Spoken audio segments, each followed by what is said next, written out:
ఏది అయినా ట్రై చెయ్యి ఆచి చికెన్ మసాలా आची चिकन मसाला। दक्षिण भारत के तकलीफ को आप लोग समझकर जो कानून इस देश के जनता के खिलाफ जो खड़ा किए, हरवाने में आप लोगों का सबका मदद हमें मिला है। हम तहे दिल से धन्यवाद कहना चाहता हूँ। पत्रकार मित्रों,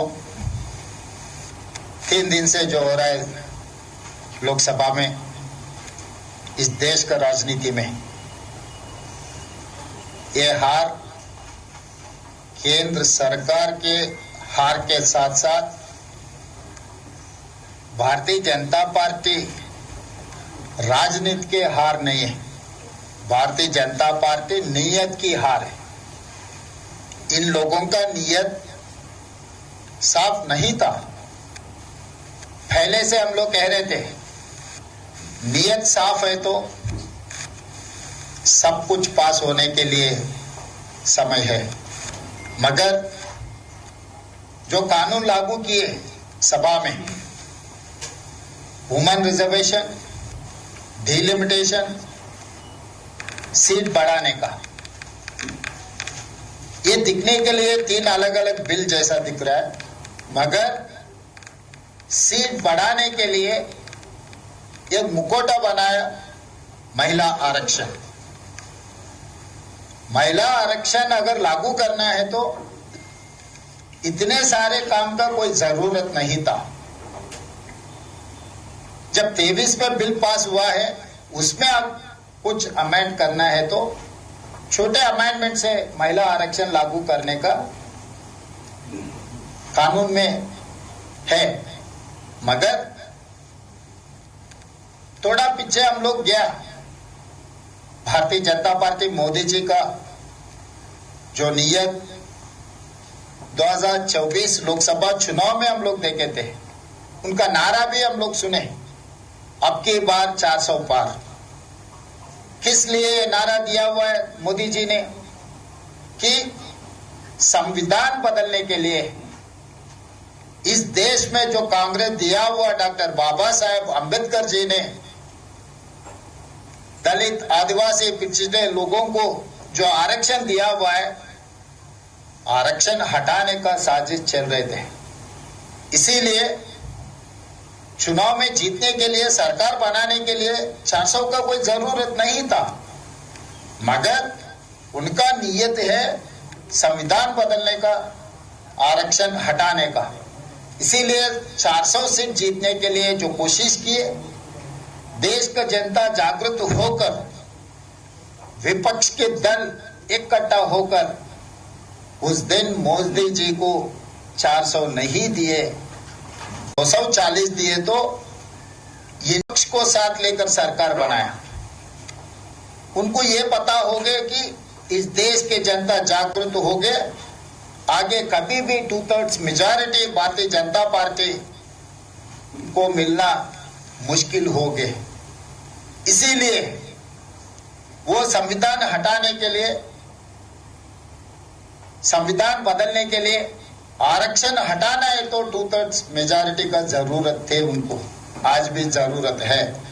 इसीलिए सीट बढ़ाने का बहाना लेकर 850 तक सीट बढ़ाए तो बड़े राज्यों में जहां जहां पर भारतीय जनता पार्टी का पकड़ है, जहां पर भारतीय जनता पार्टी का सरकार राज्यों में है, उसी राज्यों में, बड़ा राज्यों में उनको जितने सीटों का जरूरत है वो सीट पूरा वहीं पर मिल जाएंगे।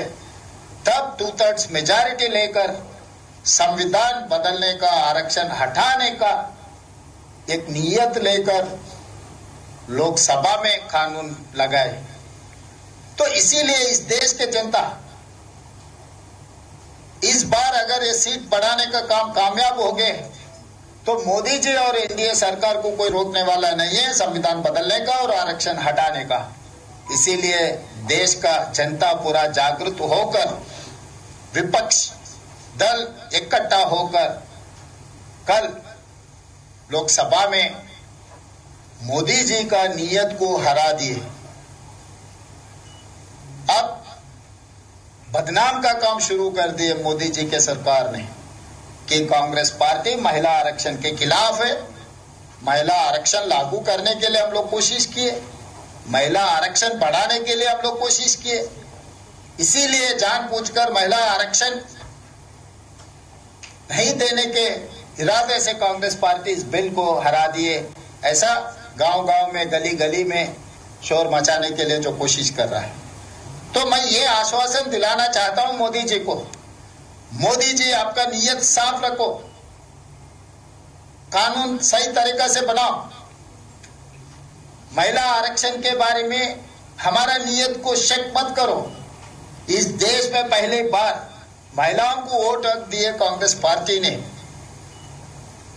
यूनाइटेड स्टेट्स ऑफ अमेरिका में महिलाओं को आरक्षण वोट हक मिलने के लिए 150 साल लड़ना पड़ा, मगर इस देश में जैसा ही आजाद मिलते ही पुरुष के साथ साथ महिलाओं को वोट हक दिया हुआ है कांग्रेस पार्टी ने। इस देश का राष्ट्रपति, इस देश के प्रधानमंत्री, इस देश के लोकसभा स्पीकर, इस देश में गवर्नर, मुख्यमंत्री, हर कुर्सी में महिलाओं को बिठाए। खासकर हमारा पार्टी अध्यक्ष इंदिरा जी से लेकर सोनिया गांधी जी तक पार्टी के अध्यक्ष, उन्हीं महिलाओं के नेतृत्व में कांग्रेस पार्टी बहुत कुछ की है इस देश में। तो हमारा नियत को शक करने का कोई जरूरत नहीं है। लोकल बॉडीज में महिला आरक्षण लागू किए राजीव गांधी ने।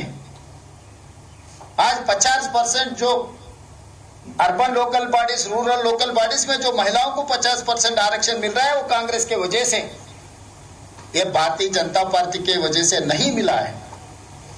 एक उदाहरण मैं देना चाहता हूं। अप्रैल 6, 1980 भारतीय जनता पार्टी शुरुआत हुई। आज तक कुछ कम 50 साल होने वाले हैं। 15 अध्यक्षों को नियम किए भारतीय जनता पार्टी ने। एल के आडवाणी जी जैसे वरिष्ठ नेता 2 बार 3 बार बन चुका है, बाकी के नेता भी 2 बार बन चुके हैं। मुरली मनोहर जोशी जी 15 बार भारतीय जनता पार्टी के अध्यक्ष बनाए। 15 में एक महिला भी भारतीय जनता पार्टी अध्यक्ष ने नहीं बनाया। दूसरी बात रहा जनरल सेक्रेटरी ऑर्गेनाइजेशन। इतने सालों में एक महिला भी जनरल सेक्रेटरी ऑर्गेनाइजेशन नहीं बनी भारतीय जनता पार्टी का।